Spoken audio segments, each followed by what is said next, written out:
Hello students, welcome to my YouTube channel Scope IIT. Today we will discuss about the topic transaction. What do you mean by transaction in DBMS?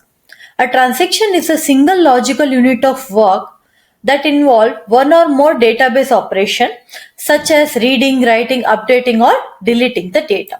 So now what do you mean by transaction? Transaction basically it is a logical unit of work that involve database operation. Now what type of database operation we can perform? Database operation like reading the data, writing, updating, or even you can say deleting the data. So transaction can be treated as an individual unit, meaning that they can either complete entirely or their changes are permanently saved, you can say, okay, or even they can fail and no changes can be made. So in short, if you say what is transaction, so transaction is a small unit of work, or you can say a logical unit of work that involve the database operations such as reading, writing, updating or deleting the data. Now, very important topic in transaction is ACID property. What do you mean by ACID property? In ACID, ACID, A stands for atomicity, C for consistency, I for isolation and D for durability. So see, now here first is as atomicity. What do you mean by atomicity? Here, all or nothing. In short, I have written here okay what actually this property means है ना. So atomicity means all or nothing. That means either we will execute complete transaction or we will not execute at all. Okay, so what is atomicity? It ensures that the transaction is atomic. So now here what do you mean by atomic?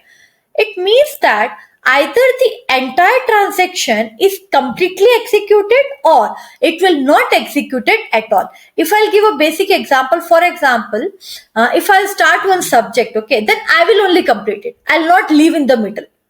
Got it? So that means if I'll start any subject, either I will complete it or I will not start at all. है ना? So what is atomicity property? That means if we will start the transaction, we will complete it, otherwise will not start only. Okay. So that is the meaning of atomicity. Next is consistency. Now what do you mean by consistency? That means maintaining the valid data state. In short, if we say the consistency means before performing the transaction, if your database was in consistent state, then after performing the transaction also it has to be in consistent state. That's what this property says. See, here consistency ensures that a database remain in valid state before and after the transaction.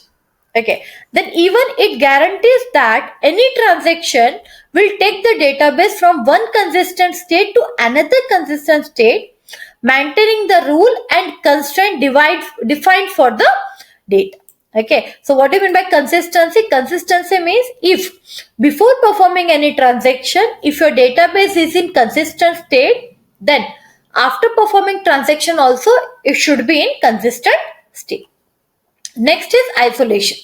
What do you mean by isolation? So see, in short I have written ensuring concurrent transaction doesn't interfere. That means this property ensures that multiple transactions can occur concurrently without leading to the inconsistency of the database state. That means if we are performing multiple transactions together, then one transaction will not affect other transaction. For example, suppose I am taking one online class, okay, there are 5 students. So one student should not disturb the other. Got it? So if you are performing multiple transactions together, then one transaction should not affect the other transaction. That is the meaning of isolation. Next is durability. Durability means persisting changes.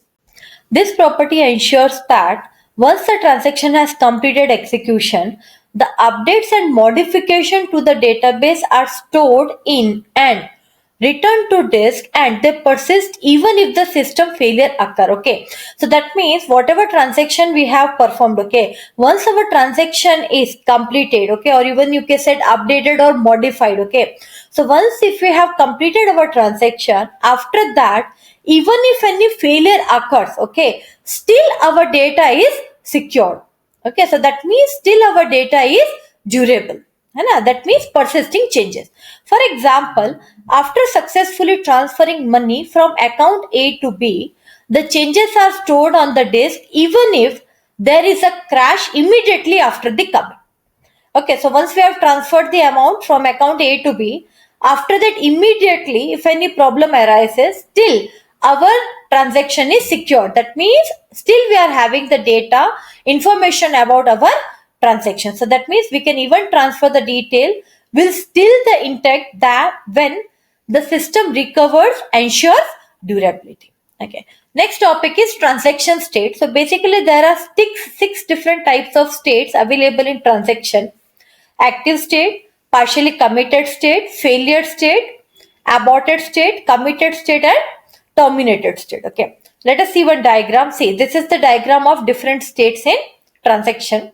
Active state. So whenever your transaction is in active state, okay, then if it will get the request for reading and writing operation, then it will go to partially committed state. Partially committed state means we have performed the transaction, read or write operation, but our data is not saved. Okay. Then from partially committed state, when it go to permanent store, that means your data is now stored permanently. Okay. So that means after that changes cannot be occurred. Then after committed state, it can go to terminated state. Okay, that means your transaction is finally completed. Now in active state, suppose if any failure occurs, then it will go to failed state. From failed state, it can go to aborted state and finally to terminated state. Now in active state, when it get read or write operation, now that means it is in partially committed state. That means read write operation is performed, but still our data is not saved. So before our data is saved, if any failure occurs, then still it can go to failed state. And from failed state, possibility of rollback can occur, then aborted state, and finally it will go to terminated state. Now see, so active state. Active state means the execution of transaction will be performed in this state. And what operations you can perform? Insertion, deletion, or updation we can perform in this state. Okay. Next is partially committed state. That means the transaction has finished its final operation, but changes are not saved in database. That's what I told you. Okay. Then committed state. What do you mean by committed state? This state of transaction is achieved when all the transaction related operation has been executed successfully along with the commit operation. So the data is saved into the database after the required manipulation of this state. Okay, committed, that means now our transaction or whatever transaction we have performed, all the data is completely saved. Next is failed state. If any of the transaction related operation cause an error during the active or partially committed state, further the execution of transaction is stopped when it is brought into the failed state. Okay, so there are two chances it can go to failed state. If any problem arises in partially committed state or if any problem arises in active state. Next is abort state. In abort state, the database recovery, it can perform two actions. One is your kill the transaction, another one is restart the transaction. What do you mean by kill the transaction? So the system terminates the transaction to prevent it from affecting the other operation. Okay. That means if any transaction possibility that it will affect the other transaction, at that time it can terminate the transaction or you can say kill the transaction. Next is restart the transaction. After making necessary changes in the system, it revert the transaction to an active state and attempt to continue its execution. That means again it will give the chance, restart the transaction. Then finally is your termination state. Now, any transaction will go to termination state. There are two chances. One, either it is fully successfully completed or second chances is it is aborted. Okay, so that's all with your transaction portion. So in the next video, we'll discuss about the previous year UGC NET questions based on this transaction. Thank you.